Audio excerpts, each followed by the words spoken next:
OCA est une méthode simple et efficace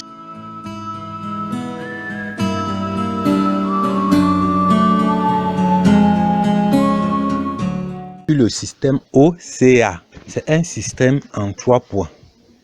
Il y a O qui veut dire objet, C qui veut dire conscience et A qui veut dire absolu. Donc OCA, ça veut dire objet, conscience, absolu. Donc c'est un système très simple en 3 points et qui permet de comprendre ce que c'est que la non-dualité avec une simplicité déconcertante. C'est-à-dire que dès que vous comprenez ce système, vous allez vous dire que ouais, pourquoi est-ce que tout ce temps-là, je n'ai pas pu comprendre ce qui était devant moi, ce qui était aussi simple.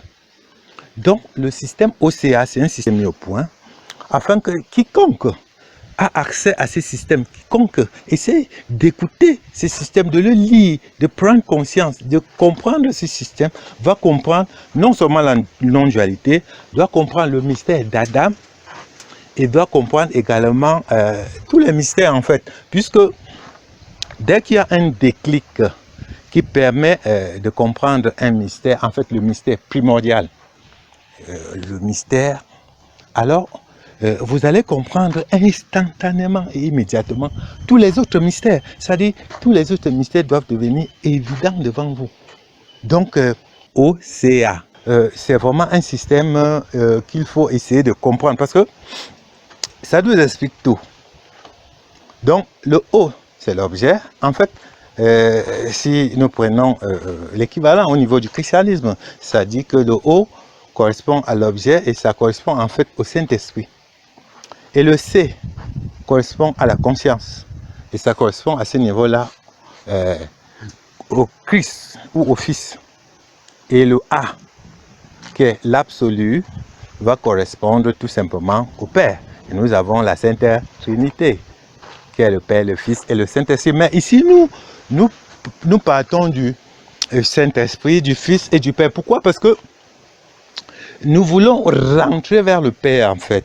Nous voulons rentrer vers le Père parce que nous partons d'une dimension de la manifestation.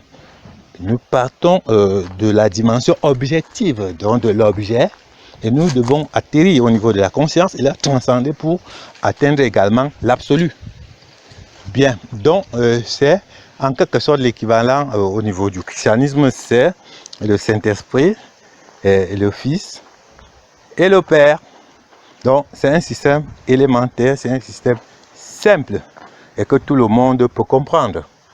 Dans ce système, nous allons d'abord commencer par définir ce que c'est qu'un objet, ce que c'est que la conscience et ce que c'est que l'absolu. Bon, mais en réalité, on ne peut pas définir l'absolu parce que, en fait, on doit faire allusion à ça. Mais l'absolu, c'est l'absolu, c'est-à-dire que, en fait, on n'y peut rien. C'est-à-dire qu'on ne peut rien par rapport à ça. En principe, même, on ne devrait rien dire par rapport. Bon, mais moi, pour faire mention, pour faire allusion à cela, c'est pourquoi j'appelle ça absolu. Mais on peut appeler ça également réalité. Bien. Donc, nous allons voir justement les différentes définitions qui vont nous permettre justement d'entrer en profondeur, de plus en plus en profondeur, et de comprendre ce système simple et élémentaire en 3 points. Premier point, c'est objet. Deuxième point, c'est la conscience. Et le troisième point, en fait, c'est l'absolu. Bien, dans ce système, il faut savoir que ce qui est directement au-dessus d'un élément du système. Bon, quand je dis élément du système, c'est une façon de nommer ça parce que je n'ai pas d'autres termes pour appeler cela. Parce que quand je dis objet, à ce moment-là, on peut parler d'élément. Mais quand je dis conscience, on ne peut plus parler d'élément parce que ça transcende ces choses. Et quand on parle de l'absolu, alors à ce moment-là, on ne peut même rien dire en fait. Mais j'appelle ça des éléments du système, juste pour permettre de comprendre. En fait, il s'agit ici d'expliquer un mystère, le plus grand mystère, le mystère d'Adam. Et pour expliquer ça, il y a ce système conçu en 3 points, le système OCA. Et ce système est extrêmement efficace, ce système est puissant. Je disais que dans ce système, l'élément directement au-dessus est en quelque sorte considéré comme un élément générique. C'est-à-dire, c'est la source de l'élément qui est en dessous. C'est-à-dire quoi? C'est-à-dire que nous avons O, C, A. Ça veut dire que C est la source de O. Et A est la source de C. Ou du moins, A est la source à la fois de C et de O.